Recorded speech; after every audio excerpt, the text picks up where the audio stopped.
Hello everyone, welcome to the lecture of civil engineering social and global impact. तो आज के lecture में हम स्टार्ट करने वाले हैं एनर्जी इंफ्रास्ट्रक्चर के बारे में स्टडी करना। ठीक है, तो अब तक हमने डिस्कस किया है ट्रांसपोर्टेशन इंफ्रास्ट्रक्चर के बारे में। तो ट्रांसपोर्ट के लिए जो इंफ्रास्ट्रक्चर है उसके बारे में डिस्कस हम कर चुके हैं। अब हम डिस्कस करने वाले हैं कि एनर्जी के लिए, एनर्जी प्रोडक्शन के लिए, कंजम्पशन के लिए, डिस्ट्रीब्यूशन के लिए जो हमारे स्ट्रक्चर का रिक्वायरमेंट होता है तो वो कौन कौन से हैं। तो अगर देखा जाए कि हम लोग का एनर्जी कंजम्पशन कैसा है, हम लोग किस तरह से एनर्जी कंज्यूम कर रहे हैं इंडिया में, तो इंडिया जो है वो अभी वर्ल्ड का थर्ड लार्जेस्ट कंट्री है जो कि मतलब प्राइमरी एनर्जी हम लोग कंज्यूम करते हैं, चाइना और यूएस के बाद। और बात करी जाए कि कोल कितना हम लोग इस्तेमाल करते हैं, तो चाइना के बाद हम लोग सेकेंड लार्जेस्ट कंट्री है जो कि हम लोग कोल इस्तेमाल करते हैं। इंडिया का रैंक ऑयल कंजम्पशन में लगभग तीसरा है यूएस चाइना के बाद।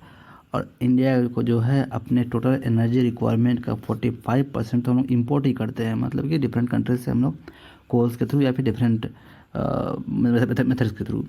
ठीक है, तो हम लोग देख सकते हैं कि हम लोग वर्ल्ड के सेकेंड लार्जेस्ट कंट्री हैं, तो हम लोग का एनर्जी कंजम्पशन या फिर एनर्जी प्रोडक्शन भी हम लोग का सेकेंड लार्जेस्ट होना चाहिए। लेकिन ऐसा इसलिए नहीं क्योंकि हम लोग का जितना रिक्वायरमेंट नहीं है या फिर हम लोग के कंट्री में उतना इंडस्ट्री है नहीं कि हम लोग को उतनी एनर्जी की जरूरत पड़े। लेकिन फिर धीरे धीरे हम लोग का कंट्री में भी बहुत सारे इंडस्ट्री डेवलप हो रहे हैं, तो उनके रिक्वायरमेंट के लिए भी एनर्जी की बहुत ज़्यादा रिक्वायरमेंट है अभी। तो अगर बात कर ली जाए कि अब तक जो है हमारे इंडिया में जो डिफरेंट मेथड्स हैं एनर्जी प्रोड्यूस करने के, उनके मतलब मेथड्स है उनका कितना रोल है, कितना मतलब कि उसका कितना उनका पार्टीशन है, कितना पार्ट है हम लोग का। तो वो बात करिए तो कोल से हम लोग मैक्सिमम इस्तेमाल करते हैं जो कि 55.6% है। उसके बाद हाइड्रो पावर प्लांट से हम लोग इस्तेमाल करते हैं 12.3, स्मॉल हाइड्रो पावर प्लांट से 1.3, विंड पावर प्लांट से 10.2, सोलर से 9.2, बायोमास से 2.7, न्यूक्लियर से 1.8, गैस से 6.8 और डीजल से 0.1% हम लोग एनर्जी प्रोड्यूस करते हैं।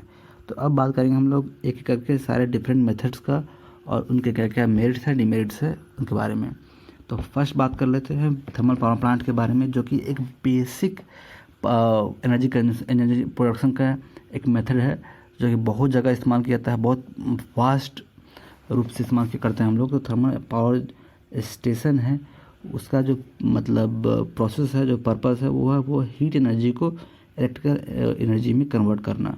तो ये एक तरह से स्टीम ड्रिवन टरबाइंस का पूरा मैकेनिज्म होता है। तो इसमें होता ये है कि हम लोग वाटर को हीट करते हैं किसी डिफरेंट मेथड से, मतलब वाटर को हम लोग को हीट करना पड़ता है और हीट करने के लिए हम लोग जो फ्यूल इस्तेमाल कर सकते हैं वो डिफरेंट हो सकते हैं। तो हम लोग जो फ्यूल इस्तेमाल करते हैं मेजरली हम लोग कोल इस्तेमाल करते हैं। ठीक है, तो कोल से हम लोग को वाटर को ये हीट किया, उससे जो स्टीम जनरेट होती है उसको जाकर हम लोग टरबाइन में लेके जाते हैं और उसकी वजह से रोटेट करने की कोशिश करते हैं टरबाइन को। तो टरबाइन के रोटेशन से जो है वहाँ पे जो डायनामो लगा होता है, डायनामो से वो इलेक्ट्रिसिटी जनरेट होती है और धीरे धीरे उसको ट्रांसमिट की जाती है। फिर बचा हुआ जो पानी है उसको हम लोग लेके आते हैं और उसको हाई पर जाकर उसको ठंडा करने की कोशिश की जाती है। और फिर जो है मतलब स्टीम है, स्टीम को हम लोग लेके वापस जाते हैं, मतलब स्टीम से जो आपका जो वाटर कंडेंस होता है उसको वापस ले जाते हैं फिर चैम्बर में, फिर उसको फिर से हम लोग गर्म करके और हीट करके इसको इस्तेमाल करते हैं टरबाइन में। तो इस तरह से कंटिन्यूस प्रोसेस चलता रहता है और ज़्यादा हीट जनरेट ना हो उसको भी करने के लिए हम लोग कूलिंग टावर का इस्तेमाल करते हैं, जो कि आप लोगों ने कहीं कहीं पे देखा होगा इस तरह का। तो ये हमारा है बेसिक प्रोसेस है थर्मल पावर प्लांट का। तो इसका पर्पस होता है कि आपको किसी तरह को हीट जनरेट करना है, तो हीट जनरेट के लिए हम लोग फॉसिल फ्यूल इस्तेमाल कर सकते हैं जो कि होता है कोल, या फिर जो डीजल जनरेटर होता है उसमें हम लोग डीजल इस्तेमाल करते हैं, या फिर बायोफ्यूल जो है, या फिर बायोमास या फिर वेस्ट को जलाकर भी डिफरेंट जगह लोकेशंस पर इस्तेमाल किया जाता है एनर्जी प्रोडक्शन करने के लिए। तो ये जो पूरा प्रोसेस है एनर्जी प्रोडक्शन का, तो इसको जिसमें कि हम लोग को हीट एनर्जी से इलेक्ट्रिकल एनर्जी में कन्वर्ट कर रहे हैं, तो कुछ जगहों पर इसे एनर्जी सेंटर भी कहा जाता है। ठीक है, तो ये बेसिक आपका मेथड है। तो इसका एडवांटेज क्या क्या है, तो ये इसमें का जो फ्यूल होता है वो लो कॉस्ट होता है, बहुत ईजीली मिल जाता है। उसके बाद ये है कि आप कहीं पे भी ये सिस्टम अप्लाई कर सकते हैं, प्रोड्यूस करने के लिए आप फिक्स कर सकते हैं। बस आपके पास कोल का सप्लाई होना चाहिए, वाटर का सप्लाई होना चाहिए। हीट प्रोडक्शन सिस्टम जो है वो बहुत ईजी होता है। इसमें जो भी आपका पूरा सिस्टम है वो ओवरऑल कॉस्ट इफेक्टिव है, ईजी मैकेनिज्म है। उसमें हीट को हम दोबारा इस्तेमाल कर सकते हैं, जो स्टीम का हीट है हम लोग फिर से इस्तेमाल कर सकते हैं। उसका मेंटेनेंस ईजियर है, उसमें जो वाटर इस्तेमाल कर रहे हैं उसको भी हम लोग दोबारा इस्तेमाल करते रहते हैं। ठीक है, तो थर्मल पावर प्लांट जो है कंपैरेटिवली स्मॉल एरिया में हम लोग बना सकते हैं उसको। अब बात कर लीजिए इसका डिसएडवांटेज की, तो इसमें बहुत ज़्यादा आपका CO2 गैसेस प्रोड्यूस होते हैं। उससे जो आपके गैसेस निकलते हैं मतलब कोल को बर्न करने से समय, तो कोल में बहुत सारे केमिकल्स लगे होते हैं, तो वो भी आपके एटमॉस्फेयर में एक्सपोज हो जाते हैं, तो जिसकी वजह से आपके ये इन्वायरमेंट को पोल्यूट करते हैं। ओवरऑल देखा जाए तो इसकी एफिशिएंसी कम होती है, मतलब कोल के बर्न होने से जितना हमारे पास जो एनर्जी मिलती है उतना एनर्जी से हम लोग डायरेक्टली इस्तेमाल नहीं कर पाते हैं उसको इलेक्ट्रिसिटी कन्वर्ट करने में। ठीक है, और उसके जो है इंजन्स को मेंटेन करने के लिए लुब्रिकेटिंग ऑयल के बहुत ज़्यादा रिक्वायरमेंट होता है, बहुत ज़्यादा एक्सपेंसिव भी होती है। न्यूक्लियर पावर प्लांट की बात की जाए तो ये भी एक्सेसिव अमाउंट ऑफ वाटर इस्तेमाल होता है इसमें कूलिंग करने के लिए। कोल टाइप थर्मल पावर प्लांट है तो वो लार्जर ड्यूरेशन में हमारा ये के लिए इस्तेमाल जब करते हैं तो उसके लिए भी आपको मतलब बार बार कोल की जरूरत पड़ती है, तो उसमें भी आपको बहुत ज़्यादा खर्च करना पड़ता है। उसके बाद this type of power station ultimately responsible for raising sea water level, तो जो हमारा एनर्जी जनरेट कर रहे हैं वो डायरेक्टली हम लोग फुल्ली इस्तेमाल तो कर नहीं रहे हैं, तो ये जो एनर्जी है वो जाकर एटमॉस्फेयर में जमा होता है और वो उसी ग्लोबल वार्मिंग क्रिएट होता है और इसी से धीरे धीरे ये सी वाटर लेवल राइज हो रहे हैं। ये बहुत मेजर एक इशू है इसका भी। तो अगर बात करी जाए हाइड्रो पावर प्लांट की, तो हाइड्रो पावर प्लांट जो है वो पावर जनरेट करने का काम करता है, वो भी जो है फॉलिंग या फास्ट रनिंग वाटर की हेल्प से। तो फॉलिंग या फास्ट रनिंग वाटर है उससे हम लोग उसको हार्नेस करते हैं, जो भी उसमें एनर्जी है, पोटेंशियल एनर्जी है या काइनेटिक एनर्जी है, तो उसका इस्तेमाल हम लोग करते हैं टर्बाइंस को मूव करने के लिए। तो अगर बात कर ली जाए कि एंशिएंट टाइम में या फिर इंडस्ट्रियल रिवोल्यूशन के टाइम में जब ये इस तरह के जनरेटर या फिर इस तरह के पावर प्रोडक्शन की सिस्टम अवेलेबल नहीं थी, तो उस समय हम लोग का जो बेसिक पावर जनरेशन का जो पर्पस था वो फुलफिल करने के लिए हम लोग इसी तरह के वाटर मिल्स का इस्तेमाल करते थे। मतलब कि हम लोग के जो उस टाइम में जो इंडस्ट्री हुआ करती थी, तो इंडस्ट्री में जो भी मैकेनिज्म या मशीनरी लगती थी तो उसको मैकेनिकल मूवमेंट करने के लिए, उसमें रोटेशन लाने के लिए, उसमें रोटेशन लाने के लिए जो एनर्जी जरूरत पड़ती थी उसके लिए इस्तेमाल किया जाता था ये वाटर मिल्स का। मतलब कि हम लोग किसी हाइट पर वाटर को स्टोर करते थे, उसके बाद स्टोर करने के बाद उसको एक लोकेशन से फ्लो करवाया जाता था। फिर वाटर फ्लो करने के बाद उसमें मतलब फ़ैन लगाकर उसको बाद उससे से मैकेनिकल एनर्जी प्रोड्यूस करके उससे सारे डिफरेंट टाइप के जो भी जो इंडस्ट्रियल इक्विपमेंट्स है वो रन किए जाते थे। तो ये आपके बेसिक सिस्टम था जो कि इस्तेमाल किया जाता था पहले इंडस्ट्रियल रिवोल्यूशन के टाइम में, जबकि जब इलेक्ट्रिकल प्रोडक्शन का कोई मतलब सिस्टम नहीं था। पर अब है कि उसका इस्तेमाल करके भी हम लोग इलेक्ट्रिसिटी प्रोड्यूस कर सकते हैं। तो हाइड्रो पावर प्लांट जो होता है वो एनर्जी को कैप्चर करता है फॉलिंग वाटर का इलेक्ट्रिसिटी जनरेट करने के लिए। तो इसमें जो है हमारा जो प्रोसेस ये है कि हम लोग वाटर को स्टोर करते हैं, तो वाटर को स्टोर करने के लिए जो भी फ्लोइंग वाटर बॉडी है या फिर कोई स्ट्रीम है तो उसके बीच में हम लोग उसके पाथवे में हम लोग एक डैम कंस्ट्रक्ट करते हैं। ठीक है, डैम कंस्ट्रक्ट करने के बाद जो है वाटर को वहाँ पे मूवमेंट कम हो जाता है या फिर उसको रोक सकते हैं। और उसके पीछे जो है जो आगे का पार्ट है उसको बोलते हैं अपस्ट्रीम और पीछे का पार्ट को बोलते हैं डाउनस्ट्रीम। मतलब पीछे का बोलते हैं अपस्ट्रीम और जो जहाँ से जा रहा है वापस तो उसको बोलते हैं डाउनस्ट्रीम। तो ये आपका जो हो जाएगा डाउनस्ट्रीम और हो जाएगा अपस्ट्रीम। जैसे स्ट्रीम आ रही है तो अपस्ट्रीम में हम लोग क्या करते हैं वाटर को यहाँ पे कलेक्ट करते हैं तो जो बोलते हैं रिजर्वर से वाटर को इनटेक करते हैं इनटेक्स के थ्रू। फिर उसके बाद टरबाइन चलाते हैं हम लोग, उससे जनरेटर से इलेक्ट्रिसिटी प्रोड्यूस करते हैं, फिर ट्रांसफॉर्म करते हैं, फिर पावर लाइन में हम लोग पावर को प्रोवाइड करते हैं। तो ये हमारा पूरा प्रोसेस है ये मतलब हाइड्रो पावर प्लांट से इलेक्ट्रिसिटी जनरेट करने का। तो ये जो है वाटर का जो हाइड्रो पावर प्लांट है तो जो रिजर्वर में हम लोग एनर्जी को स्टोर करते हैं, मतलब कि वाटर को रोक के रखते हैं। तो उसमें पोटेंशियल एनर्जी के रूप में हम लोग को वाटर में एनर्जी वो स्टोर रहती है। जब चाहे हम लोग गेट ओपन करके वाटर फ्लो करवा के तो पोटेंशियल एनर्जी को काइनेटिक एनर्जी में कन्वर्ट करके उसके बाद हम लोग उसके इलेक्ट्रिसिटी एनर्जी में कन्वर्ट करके हम लोग इलेक्ट्रिसिटी प्रोड्यूस कर सकते हैं। तो ये हमारा पूरा प्रोसेस होता है। तो इसमें हमारे पास बहुत सारे बेनिफिट और डिमेरिट भी है। तो फर्स्ट है एडवांटेज वो है कि डैम जो है कंस्ट्रक्ट करने में जो है कंस्ट्रक्ट करते हैं, एक बार डैम कंस्ट्रक्ट कर लिया जाता है तो उसके बाद कंटिन्यूसली हम लोग इलेक्ट्रिसिटी प्रोड्यूस कर सकते हैं।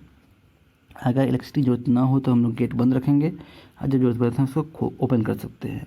तो डैम का जो डिज़ाइन किया था होता है ऐसा कि डिकेड्स तक आपका वो इस्तेमाल होता रहे। तो मतलब कि सालों साल हम लोग को बिना किसी तरह के फ्यूल एंटर किए हुए हम लोग उससे एनर्जी जनरेट कर सकते हैं।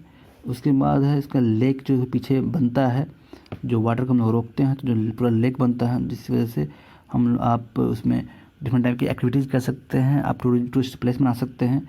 तो इसका ये बहुत सारा बेनिफिट होता है।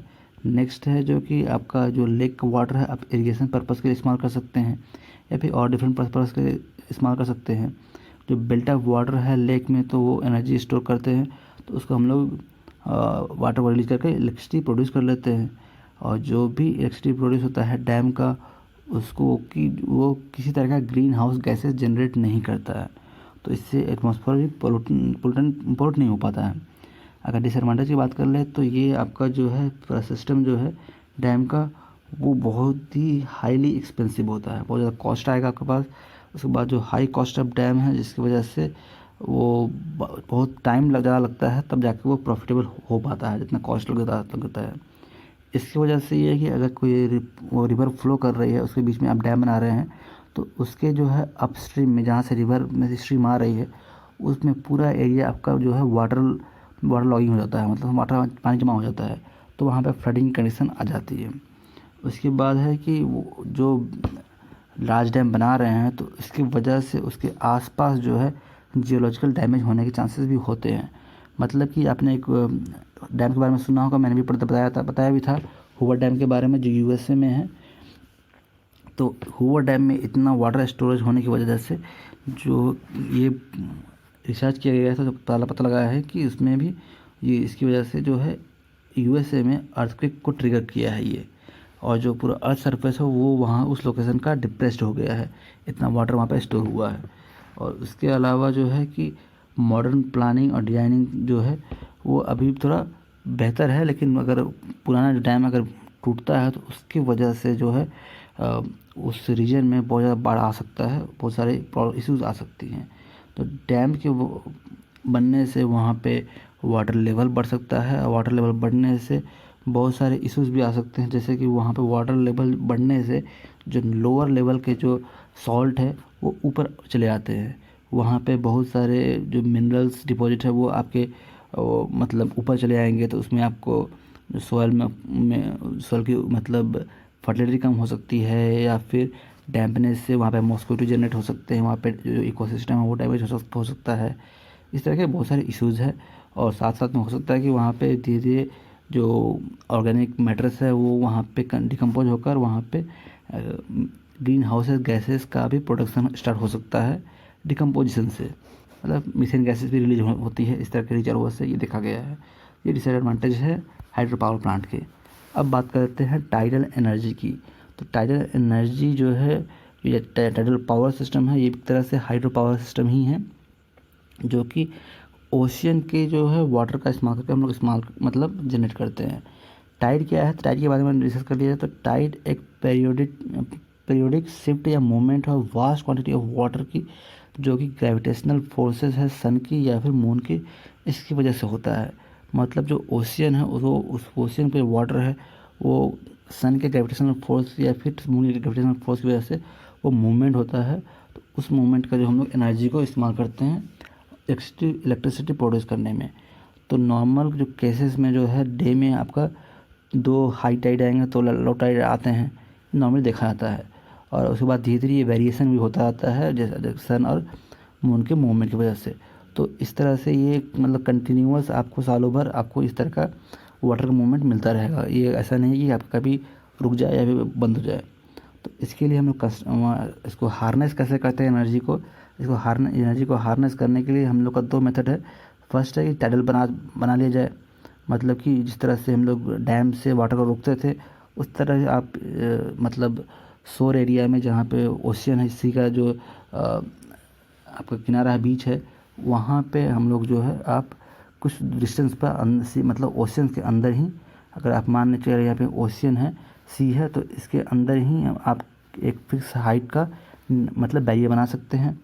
बैरियर बनाने के बाद जो है वाटर है वो उसके अंदर से फ्लो करने के लिए पाथवे बना सकते हैं। और जो हाई टाइड लो टाइड आता है तो उसकी वजह से यहाँ पे वाटर का मूवमेंट होता है। वाटर का मूवमेंट होने से यहाँ पे जो है लगे हुए टरबाइन को रोटेट करके हम लोग एनर्जी जनरेट कर सकते हैं। तो इसमें जो है एनर्जी है तो इसमें दो मतलब कि आपका दोनों डायरेक्शन में आपका वाटर फ्लो हो रहा है, तो आपके दोनों तरफ से भी मूवमेंट होती है। तो इसके थोड़ा सा इसको मेंटेन करने की थोड़ा मतलब मेंटेन करना पड़ता है आपको। और ये कोई फिक्स रेट से हम लोग इसको कंट्रोल नहीं कर पाते हैं कि आपका कितना एनर्जी प्रोड्यूस हो रहा है या नहीं हो रहा है। ठीक है, नेक्स्ट आपका टाइप है वो है tidal stream generator. Tidal stream generator में हम लोग करते हैं कि इस तरह के पोल के रूप में हम लोग यहाँ पे इस तरह के स्ट्रक्चर बनाते हैं पोल के रूप में, और उसके नीचे यहाँ पे फैंस लगे होते हैं, जो कि फैंस जो है आपके वाटर के मूवमेंट की वजह से फैंस रोटेट होते हैं और इससे टरबाइन चलती है और इससे भी एनर्जी प्रोड्यूस होता है। तो अगर बात कर लीजिए एडवांटेजेस की, तो ये एक आपका रिन्यूएबल सोर्स ऑफ एनर्जी है, ज़्यादा इसमें खर्च भी नहीं आता है और ज़्यादा थोड़ा एक्सपेंसिव भी कम है इसका। इसकी वजह से लो विजुअल इम्पैक्ट, मतलब ऐसा नहीं है कि पूरा जो सी है उसको आप इस तरह का स्ट्रक्चर बना के उसको पूरा विजुअली आप ख़राब कर दें, आपको देखने में बुरा नहीं लगेगा। आपको किस तरह का नॉइज पोल्यूशन भी नहीं, बहुत ज़्यादा आवाज़ भी नहीं क्रिएट करेगा क्योंकि वाटर के अंदर ही आते हैं।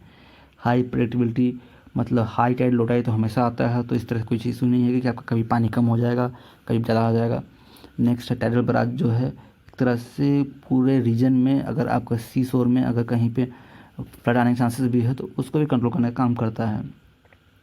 और लार्ज टाइडल रिजर्वर होने की वजह से मल्टीपल यूज आप कर सकते हैं, रिक्रिएशनल पर्पज़ के लिए इस्तेमाल कर सकते हैं, या फिर और भी डिफरेंट आप पर्पज़ के लिए पूरे जो एरिया है उसको डेवलप कर सकते हैं। डिसएडवांटेज की बात कर ली जाए तो ये जो है टाइडल एनर्जी है उसको हम लोग प्रेडिक्ट तो कर सकते हैं, लेकिन कांस्टेंट एनर्जी सोर्स नहीं है, क्योंकि ऐसा नहीं कि हम लोग पूरे वाटर को आप कंट्रोल कर सकें कि आपका एक ही फिक्स रेट से आपका वाटर फ्लो कर रहा है। नेक्स्ट है टाइडल एनर्जी जो है एक सूटेबल साइट पर होना चाहिए जहाँ पे इस तरह के जो है टाइड्स अक्सर आते रहें। अगर ये देखा जाता है कि इंस्टॉलेशन जनरेशन कॉस्ट जो है वो थोड़ा सा आपका हेवियर हो जाता है और मेंटेनेंस कॉस्ट भी थोड़ा लगता है इसमें। पावर जनरेशन जो है वो इंटरमिटेंट होता है, मतलब कि कंटिन्यूस नहीं होता है इसमें। Chances of increase in coastal erosion, जो है कि कोस्टल एरिया के इरोजन होने चांसेस बढ़ जाते हैं, इसकी वजह से जो है ये जो है इसमें वाटर के मूवमेंट की वजह से सिल्ट सेडिमेंट डिपोजिशन बढ़ता है।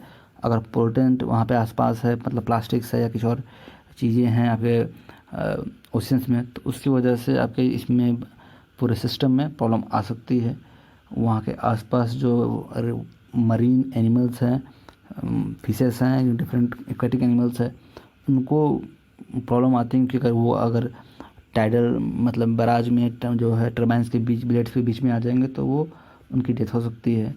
और इस तरह के जो एडवांस टाइडल जनरेशन जो टेक्निक है वो मतलब सही से मतलब इतने कॉम्प्लेक्स होते हैं कि उसको सही से इंस्टॉल करना थोड़ा सा आपका ये चैलेंजिंग होता है। तो ये इस तरह के आपके डिसएडवांटेज भी हैं इसमें। तो इंडिया में बात कर ली जाए टाइडल एनर्जी की, तो 2017 मार्च को जो है इंडिया ने अनाउंस किया है कि 7500 किलोमीटर जो कोस्ट लाइन है उनको जो है डेवलप किया जाएगा, जो कि 5 मीटर हाइयर लोअर टाइड जो कि जहाँ पे जनरेट हो सकते हैं। तो वहाँ पे हमारे पास अच्छी खासी मतलब कैपेसिटी है हमारे पास भी कि हम लोग प्रोड्यूस कर सकते हैं। तो ministry of new and renewable energy जो है उन्होंने एस्टिमेट किया है कि 7000 मेगावाट पावर जो है गल्फ ऑफ खंभात गुजरात में, 1200 मेगावाट गल्फ ऑफ कच्छ में गुजरात में, लगभग 100 मेगावाट पावर की जो है गंगेटिक जो डेल्टा है सुंदरबन वेस्ट बंगाल में भी, यहाँ पे भी पावर जनरेशन हो सकता है और फ्यूचर में लोग इसमें जनरेट करेंगे भी। ठीक है, तो ये टाइडल एनर्जी जो है इंडिया में धीरे धीरे डेवलप की जा रही है। अब बात कर ली जाए वेव एनर्जी की, तो ये थोड़ा सा डिफरेंट है। आपके सी के टाइड्स पे से ही हम लोग इसमें भी एनर्जी प्रोड्यूस करते हैं, लेकिन थोड़ा सा डिफरेंट है, इसको चीज़ समझनी पड़ेगी आपको कैसे डिफरेंट है। तो वेव एंड पावर जो है is the capture of energy wind waves to do useful work, for example electricity generation, water desalination, pumping water, a machine that explore wave water in wave energy converter. तो actually जो है कि पहले हम लोग जो है टाइड्स के एनर्जी को हम लोग हार्नेस कर रहे थे पावर के रूप में, ठीक है। तो वो जो पावर जो जनरेट हो रहा था वो ग्रेविटेशनल फोर्सेस की वजह से, जो टाइड्स हाई टाइड्स लो टाइड्स आते हैं उसे हम उससे करते हैं। देखिए ये जो पावर जनरेशन हम लोग तभी उससे करते हैं कि ओशन के सरफेस पर जो विंड ब्लो होते हैं, तो विंड के ब्लो होने से जो हाई और डीप बनते हैं वहाँ पे वाटर लेवल्स, तो उसका जो वेव्स है, तो वेव्स का इस्तेमाल करके हम लोग इसमें पावर जनरेशन करते हैं, ठीक है। तो इसमें इसका इस्तेमाल हम लोग इलेक्ट्रिसिटी जनरेशन के लिए कर सकते हैं, या फिर वाटर को, जो सॉल्ट वाटर है उसको क्लियर वाटर में कन्वर्ट करने के लिए, जो कोई वाटर डिसैलिनेशन जिसको बोलते हैं, उसमें कन्वर्ट करने के लिए वो इस्तेमाल कर सकते हैं, या फिर वाटर पंप करने के लिए भी इस्तेमाल कर सकते हैं। तो ये थोड़ा डिफरेंट होता है टाइडल पावर से। तो इसमें क्या होता है कि जो है इसमें जो विंड की वजह से जो पानी में जो वाइब्रेशंस आते हैं, या फिर हम लोग बोल सकते हैं कि वायु में जो वेव्स आते हैं, उससे हम लोग कन्वर्ट करते हैं वेव एनर्जी में। तो इसमें आप देख सकते हैं यहाँ पे कि यहाँ पे एक फ्लोट होता है, फ्लोट जो कि वो तैरता रहता है, और उसके अलावा एक प्लेट होता है जो नीचे की तरफ होता है, और जो है यहाँ पे ये यहाँ पे फिक्स होता है नीचे की थे, और जैसे जैसे वेव्स ऊपर नीचे होते हैं तो ये फ्लोट ऊपर नीचे होता है। फ्लोट ऊपर नीचे होने से जो मूवमेंट को भी से यहाँ पे पावर जनरेशन किया जाता है, और यहाँ से नीचे से भेज सकते हैं, आप सीसोर तक ले जा सकते हैं। उसके अलावा एक डिफरेंट टेक्निक है यहाँ पे पावर जनरेशन की। यहाँ पे इस तरह के एक मतलब सिलिंड्रिकल जो है शेप के जो है ये स्ट्रक्चर होते हैं, और ये जो स्ट्रक्चर है उसका इस्तेमाल हम लोग कर सकते हैं पावर जनरेशन के लिए। मतलब होता ये है कि यहाँ पे जो आपके सिलिंड्रिकल शेप के जो स्ट्रक्चर या फिर इक्विपमेंट्स है, वो वेव की वजह से ऊपर नीचे करते रहते हैं, तो इसका मूवमेंट होता रहता है, ठीक है। इस तरह से मूवमेंट होता रहता है, तो ऊपर नीचे मूवमेंट की वजह होने की वजह से ये जो है इसमें वाइब्रेशन क्रिएट होता है, और इससे पावर जनरेशन होता है। तो अगर डिफरेंस करने की बात की जाए तो टाइडल एनर्जी वेव एनर्जी में क्या डिफरेंस है, तो फॉल टाइडल एनर्जी जो फर्स्ट है वो आपके राइज एंड फॉल को, सी लेवल को, उसको हार्नेस करता है, जबकि वेव एनर्जी जो है वेव्स को हार्नेस करता है। जो ये टाइड्स आते हैं वो ग्रेविटेशनल पुल की वजह से आते हैं, जबकि ये वेव जो है विंड की वजह से आती है। थर्ड है कि इंटेंसिटी जो है लोकेशन पोजीशन ऑफ अर्थ की वजह से इफेक्टेड होता है, जबकि यहाँ की जो इंटेंसिटी है विंड एंड स्ट्रेंथ, और वहाँ पे किस तरह की तूफान आती है तो उसकी वजह से भी इफेक्ट हो सकते हैं। फोर्थ है टाइडल एनर्जी जो है काइनेटिक एनर्जी पोटेंशियल एनर्जी होता है, जबकि वेव एनर्जी है प्योरली काइनेटिक एनर्जी ही है। जो है फिफ्थ है आपका harnessing using barrage dams tidal fences, ये टाइडल टर्बाइंस, इससे आप हार्नेस कर सकते हैं, जबकि ये आपका थोड़ा लेस रिलायबल है, और ये हार्नेस करने के लिए ऑफशोर ऑनशोर सिस्टम को फिक्स करनी पड़ती हैं। तो ये आपका टाइडल एनर्जी ज़्यादा रिलायबल है, जबकि वेव एनर्जी कम रिलायबल है आपके। जो नेक्स्ट है ये थोड़ा डिसकंटिन्यूअस है, पर ये जो वेव हैं वो कंटिन्यूअस पावर जनरेट करते रहते हैं। तो ये जो है वो डिसरप्ट हो सकते हैं आपके, और जो है बर्ड्स मूवमेंट की वजह से, या फिर मतलब एनिमल्स को प्रॉब्लम क्रिएट कर सकते हैं। बोट के लिए पाथवे आपका में भी प्रॉब्लम हो सकती है, जबकि इसमें वेव की एनर्जी की बात कर ली जाए तो इससे इन्वायरमेंटल इकोसिस्टम को जो इफ़ेक्ट है वो बहुत कम होता है। नेक्स्ट है कि इसमें हाई कॉस्ट लगता है, लो मेंटेनेंस होता है टाइडल एनर्जी, जबकि वेव एनर्जी है वो हाई स्टार्टअप कॉस्ट है, और इसमें भी डिज़ाइन डेवलपमेंट टेक्नोलॉजी में अभी बहुत काम किया। सन जो है जो हमारे अर्थ पर मेजर सोर्स ऑफ एनर्जी है, तो उसकी जो सनलाइट है उससे हम लोग एनर्जी कैसे प्रोड्यूस कर सकते हैं, ये भी एक चैलेंजिंग जॉब है। तो इसके जो प्रोडक्शन का जो मेथड है वो दो तरह का है। तो मतलब कि हम लोग सनलाइट को डायरेक्टली या तो फोटोवोल्टाइक सेल पर इस्तेमाल करके हम लोग पावर जनरेट कर सकते हैं, या फिर दूसरा डिफरेंट टाइप का मेथड है जो कि कहलाता है, जिसमें कि हम लोग जो है सन का जो है हीट है उसको कैप्चर करते हैं।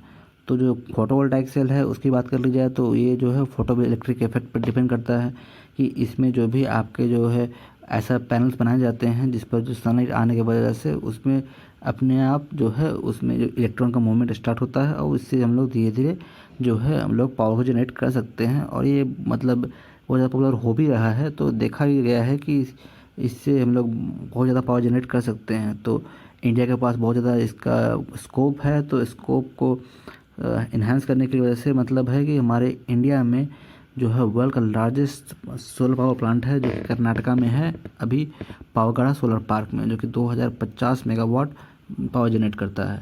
तो अगर बात कर ली जाए कि हम लोग के सोलर के हीट को कैसे पावर में कोई कन्वर्ट कर सकते हैं, उसको समझने के लिए जो हमारा जो है पूरा मेथड है वो हम लोग के मेजरली 4 हैं, जो कि है parabolic trough, compact linear Fresnel reflector, dish Stirling या फिर सोलर पावर टावर। तो फर्स्ट बात कर लिया जाए तो पैराबोलिक ट्रप में होता ये है कि हम लोग इस तरह का एक रिफ्लेक्टर होता है जो पैराबोलिक शेप में होता है, और उसके बीच में उसके फोकस पर जो है एक पाइप लेकर पाइप मूव होता है। तो पाइप में ही हम लोग का वाटर या फिर किसी तरह लिक्विड भरा होता है, जिसकी वजह से जो कि है सनलाइट का जो है हीट है वो एब्जॉर्ब करता है। और जो फ्लूइड है अगर वो वाटर को एब्जॉर्ब, जो फ्लूइड या वाटर जो है वो हीट को एब्जॉर्ब करता है, तो जिसकी वजह से मतलब कि वो हम लोग पावर को जनरेट कर पाते हैं। तो पावर जनरेट करते हैं तो ये आप उसके पावर इस मेथड से कैलिफोर्निया में और नेवादा में ऑलरेडी पावर जनरेट किया जा रहा है। नेक्स्ट मेथड है compact linear Fresnel reflector method. तो इसका जो है मेथड है उसको समझने के लिए यहाँ पे देखना पड़ेगा, मतलब कि आपको यहाँ पे दिखाई नहीं दे रहा हो, समझ में नहीं आ रहा हो तो मैं बता देता हूँ। तो इसमें होता ये है कि 2 ट्यूब इस्तेमाल करते हैं हम लोग, और दोनों ट्यूब के पास हमारा जो है एक फिक्स पैटर्न में, डिफरेंट पैटर्न में प्लेन मिरर इस्तेमाल किया जाता है। तो प्लेन मिरर से है कि सनलाइट किधर से भी आए तो उसका रिफ्लेक्शन वो याद मतलब जो भी है वो जाएगा आपको इसी 2 जो ट्यूब पे ही आपका रिफ्लेक्शन जाता है। तो ट्यूब पे रिफ्लेक्शन जाने की वजह से है जो ट्यूब में फ्लोइंग वाटर है या फ्लूइड है वो हीटेड होता है, और जो हीट होने पर इससे हम लोग पावर जनरेट करते हैं। नेक्स्ट है स्टर्लिंग सोलर डिस्क। जो है स्टर्लिंग सोलर डिस्क में होता ये है कि जो एक तरह से एक डिस्क बा होता है, और डिस्क से हम लोग जो है सारा सनलाइट को एक लोकेशन पे हम लोग जाके उसको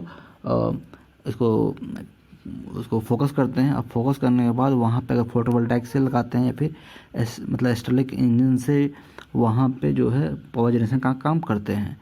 नेक्स्ट मेथड है कि सोलर पावर टावर बना दिया जाए, मतलब कि चारों तरफ से जो है मिरर्स लगा दिए जाए, और मिरर से जो भी सनलाइट आ रहा है उसको एक लोकेशन पे फोकस किया जाए।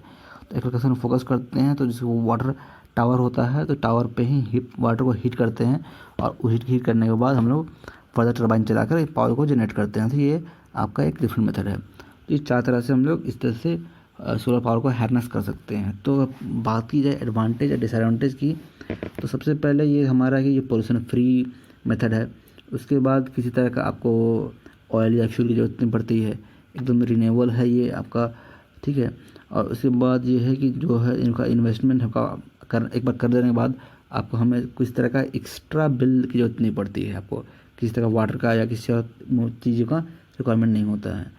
तो मेंटेनेंस की कुछ खास ज़रूरत है नहीं इसका। लगभग 30 सालों तक आप ये इसमें बहुत सारे जॉब्स क्रिएट कर सकते हैं। इसके बाद अगर कुछ आपके पास एक्सेस पावर है तो आप ग्रिड को भी दे सकते हैं। उसके बाद जो है आप अगर किसी रिमोटली एरिया में रहते हैं तो बिना इलेक्ट्रिसिटी ग्रिड के या फिर इलेक्ट्रिक कहीं पावर सप्लाई मौजूद नहीं है तो आप खुद का पावर जनरेट कर सकते हैं इस मेथड के थ्रू।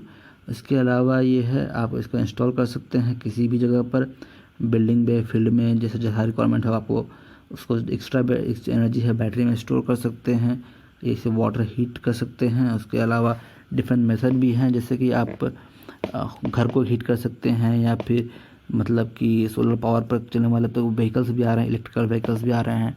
उसके अलावा जो है सोलर कुकर भी आते हैं। इसके अलावा ये ट्रेडिशनल इलेक्ट्रिसिटी से सेव होता है क्योंकि वो हम लोग इसमें डीसी का इस्तेमाल करते हैं। उसके बाद जो है एफिशिएंसी ज़्यादा होती है, अच्छी खासी होती है इसमें, और एस्थेटिकल पॉइंट ऑफ व्यू से भी ज़्यादा मतलब अच्छी लगती है ये देखने में आपको। नेक्स्ट बात करें जाए डिसएडवांटेजेस की, तो ये है हायर इनिशियल कॉस्ट। अब इसमें लगता है कि मटेरियल जो है इंस्टॉलेशन में बहुत ज़्यादा खर्च आता है, और उसका जो है रिटर्न ऑफ इंटरेस्ट है वो बहुत लॉन्ग टर्म में होता है। नेक्स्ट बात कर ली जाए तो इसका 100% से एफिशिएंसी नहीं है, बहुत ज़्यादा स्पेस इसमें रिक्वायरमेंट होता है, और रात में हम लोग इसके पास पावर जनरेट कर नहीं सकते हैं। कुछ लोग बोलते हैं वो देखने में उतना अच्छा लगता नहीं है, ये भी एक इशू बोल सकते हैं लोगों की जो है।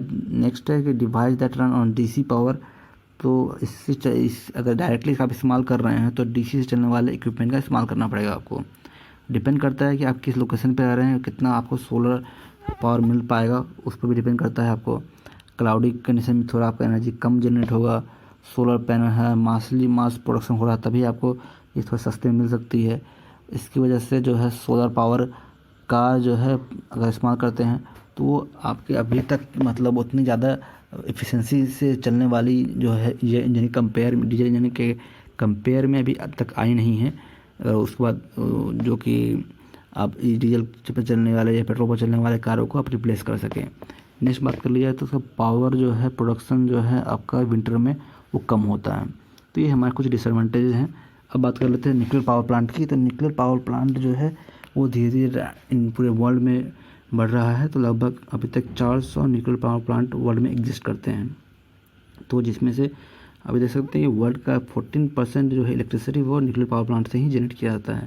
तो न्यूक्लियर रिएक्शन की बात कर ली जाए तो न्यूक्लियर रिएक्शन आपके 2 टाइप के होते हैं। फर्स्ट है न्यूक्लियर फिजन, नेक्स्ट है न्यूक्लियर फ्यूजन।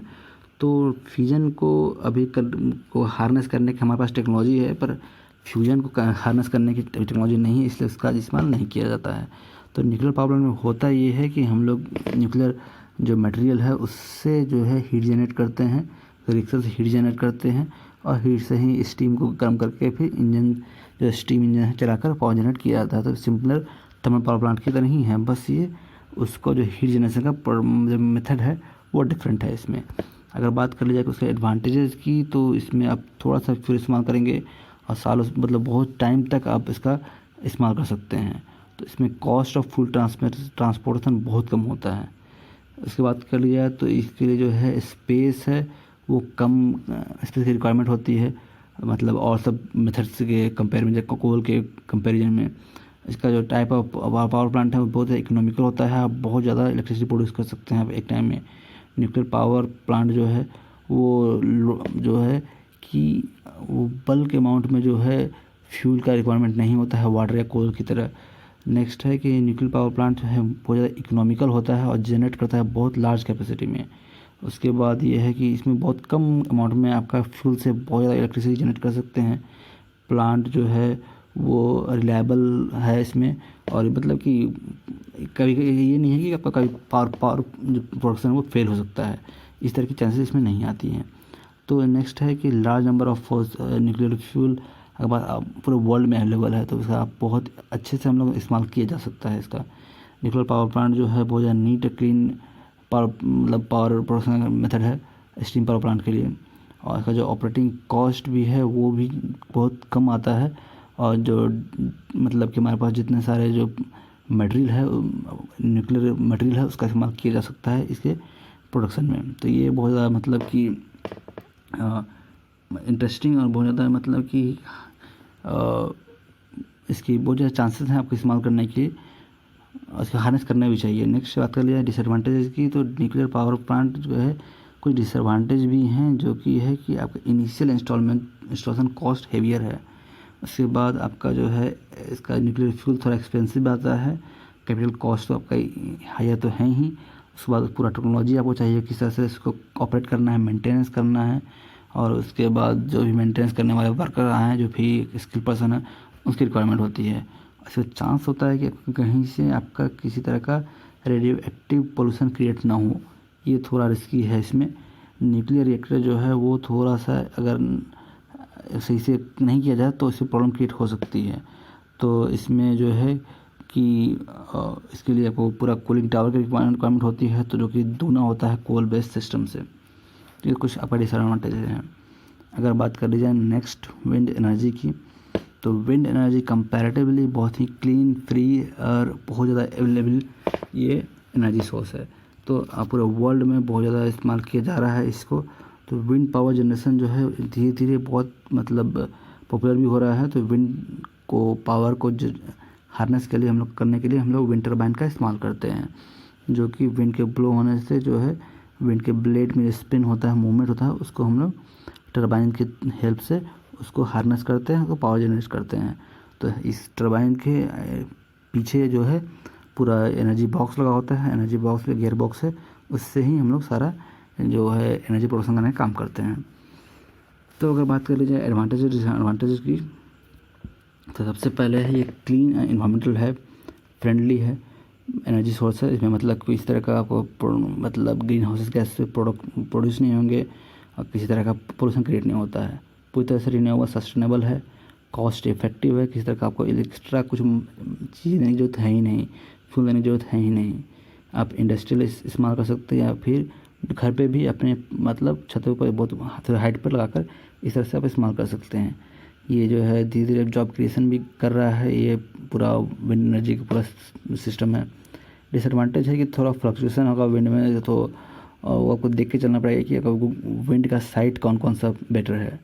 और नॉइज ये थोड़ा क्रिएट करता है और देखने में शायद हो सकता है कि कोई मतलब कि एस्थेटिक्स में कुछ लोगों का अच्छा ना लगे कि कोई इस तरह का स्ट्रक्चर बना हुआ है। और अगर कोई प्रॉफिटेबल लैंड नहीं है तभी आप उसका वहाँ पे इस्तेमाल करना चाहिए। मतलब अगर प्रॉफिटेबल लैंड है उसका हम लोग इसमें अगर ये इंस्टॉल करते हैं तो आपका थोड़ा सा ये इकोनॉमिकल नहीं काम माना जाएगा। उसके बाद ये थ्रेट टू वाइल्ड लाइफ है, तो बर्ड्स के मूवमेंट होने से, जिसको मूवमेंट होती है तो उस लोकेशन पे इस तरह के स्ट्रक्चर बनाने से तो बर्ड्स को ये हार्म करते हैं, मतलब उसको इम्पैक्ट हो सकता है। तो ये थोड़े से डिसएडवांटेज भी हैं। जियोथर्मल एनर्जी है मतलब कि जो अर्थ के नीचे जो आपकी जो हीट है तो उसका अगर इस्तेमाल करें हम लोग इलेक्ट्रिसिटी जनरेट करने के लिए तो हम उसको बोल सकते हैं जियोथर्मल एनर्जी। इसका जियोथर्मल का मतलब ही है मतलब कि अर्थ की हीट, मतलब जियो की हीट, अर्थ की हीट, ठीक है। तो एक्चुअली हम लोग सबको मालूम है कि हमारे अर्थ के नीचे हमारे पूरा मोल्टन मैग्मा है, बहुत ज़्यादा हीट है, लावा है, जो कभी कभी मतलब कि अर्थ क्रस्ट को भी पेनिट्रेट करके बाहर आ जाता है, जिसको हम लोग वोल्केनो बोलते हैं। तो इस वैसे सिचुएशन में जो वैसे लोकेशंस है जहाँ पे आपका अर्थ क्रस्ट पतला है, जहाँ पे आपके चांसेस है कि हीट आपको अवेलेबल हो, मतलब कम ही डेप्थ पर, वहाँ के सबसे बेस्ट सुटेबल आपका टेक्नोलॉजी है ये। जो इसमें होता ये है कि हम लोग जो है वाटर को अर्थ के नीचे मतलब पाइपलाइंस बिछाकर अंडरग्राउंड हम लोग भेजते हैं, और जो आपके अर्थ के नीचे जो पूरा अर्थ हीटेड है उसको हम लोग बोलते हैं जियोथर्मल रिजर्वर। और उसके जो हीट को से हम लोग वाटर को हीट करते हैं और जो बाहर लेके आते हैं तो वो उससे वेपर जनरेट हो जाता है। तो इससे हम लोग एनर्जी को ट्रांसफ़र करके भी हम लोग मतलब हीट को ट्रांसफ़र करके भी हम लोग एनर्जी जनरेट कर सकते हैं। तो जियोथर्मल पावर प्लांट एक इसका एग्जांपल है, जिसमें हम लोग लगभग 1 to 2 माइल डीप हम लोग अर्थ सरफेस के हम लोग एक्सकैवेट करते हैं, ड्रिल करते हैं, उसके बाद पाइपलाइन बिछाते हैं। पाइपलाइन बिछाने के बाद वाटर को हाई प्रेशर में उसमें भेजते हैं, तो प्रेशर जब नीचे नीचे जाकर ड्रॉप होता है तो वो हीट होता है। हीट होने से वहाँ पे वेपर जनरेट होता है, और वेपर जनरेट से ही जो वाटर वेपर है उससे हम लोग स्टीम इंजन चलाकर इलेक्ट्रिसिटी जनरेट कर सकते हैं। सिमिलर टेक्नोलॉजी है आपकी जियोथर्मल हीट पंप। तो हर लोकेशंस पे पूरे अर्थ के डीप में आपका ड्रिलिंग करके आपको जो वाटर को पेनिट्रेट करवा पाना थोड़ा मुश्किल होता है, तो आपको स्मॉल डेप्थ पर भी आपको अगर हीट मिल जा रहा है तो आप उसे इस्तेमाल कर सकते हैं जियोथर्मल हीट पंप के लिए।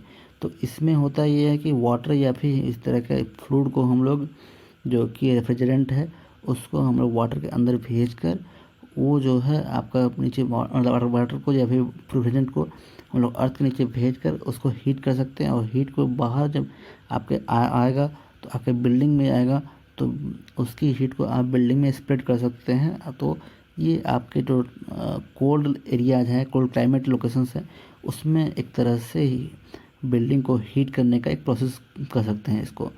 तो इसमें है कि आपको जो वैसे लोकेशन जहाँ पे आपको जनरली बर्फ़ रहती है, जहाँ कोल्ड क्लाइमेट रहता है, तो उस सिचुएशन में आप बिना एनर्जी खर्च किए अर्थ की एनर्जी से आप हीट जनरेट कर सकते हैं और पूरे घर में को हीटअप कर सकते हैं। तो एक अच्छी टेक्नोलॉजी है ये भी।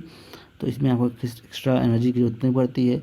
और इसके अलावा एक और मतलब इसको हम लोग हॉट क्लाइमेट में भी रिवर्स प्रोसेस करके इस्तेमाल कर सकते हैं। मतलब कि जो अर्थ की मतलब बिल्डिंग की जो हीट है उसको रेफ्रिजरेंट के थ्रू हम लोग पाइप्स के थ्रू अर्थ में भेज सकते हैं। और अर्थ में लेसर डेप्थ पर ही, जब आपका बिल्डिंग का टेम्परेचर ज़्यादा है, अर्थ का टेम्परेचर कम है, तो उस केसेस में आप रिवर्स प्रोसेस करके भी आपको घर को ठंडा कर सकते हैं। तो ये एक डिफरेंट टाइप की टेक्नोलॉजी है जिसको हम लोग बोलते हैं जियोथर्मल हीट पंप्स।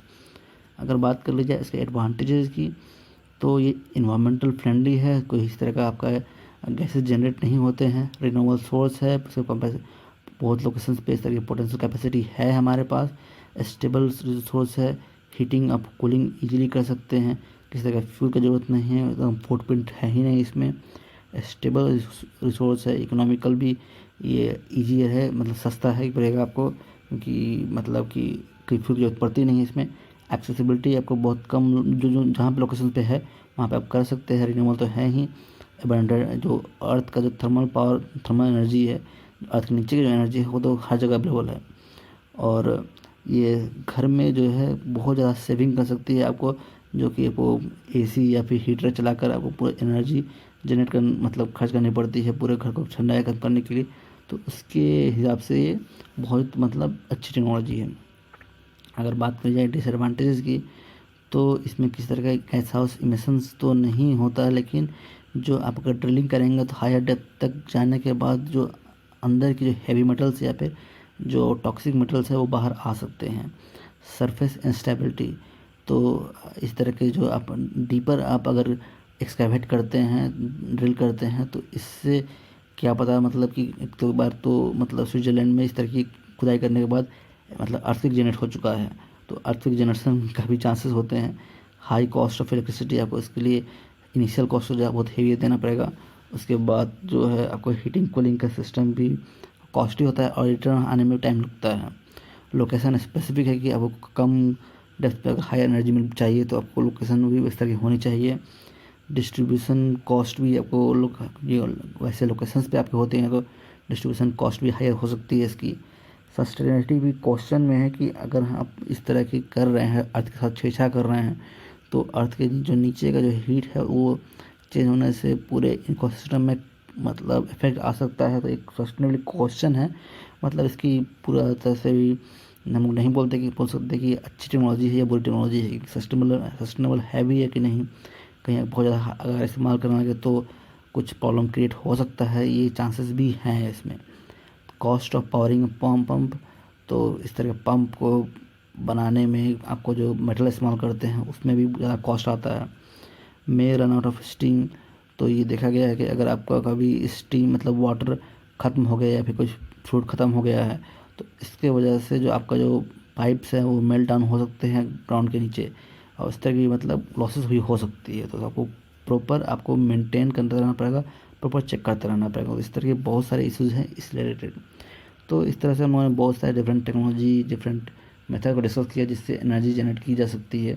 तो ये थे आपके एनर्जी इंफ्रास्ट्रक्चर। तो नेक्स्ट लेक्चर में हम लोग डिस्कस करेंगे वाटर सप्लाई के जो इंफ्रास्ट्रक्चर है, टेलीकम्युनिकेशन के लिए हम लोग जो इंफ्रास्ट्रक्चर इस्तेमाल करते हैं उसके बारे में। ठीक है, ओके, थैंक